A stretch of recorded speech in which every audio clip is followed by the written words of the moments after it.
இயேசு சீசர்களுடைய படகுல போகும்போது அவர் ஒருங்கிக் கொண்டிருந்தார்.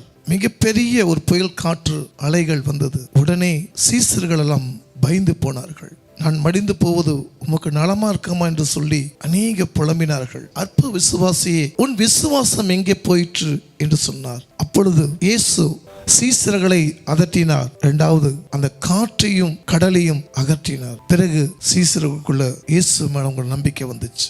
கலிலிய கடல்ல நடந்த சம்பவத்தை நான் சொல்லிக் கொண்டிருக்கேன். இதோடைய நீளமும் அகலமும் சொல்ற 18 மைல் நீளமும் 9 மைல் கொண்ட ஆயிரம் அந்த கடலுடைய சத்தத்தை அலைகளை தேவன் ஒரு நொடி பொழுதிலே நிப்பாட்டினார்.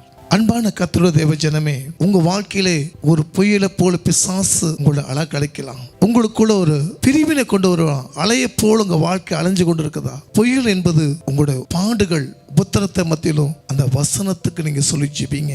ஜீவனும் வல்லமையா இருக்கிற கர்த்தர். வேதம் சொல்லுது, நீ இயற்கையை பார்த்து பேச அப்படி கட்டளையிடம் சொன்ன நிற்கும் என்று ஆண்டவர் சொன்னார். சத்துருவே நீ தொடாதே, அந்த விசுவாசமா இருக்க செய்யுங்க, அவன் உன்னை விட்டு போவான்.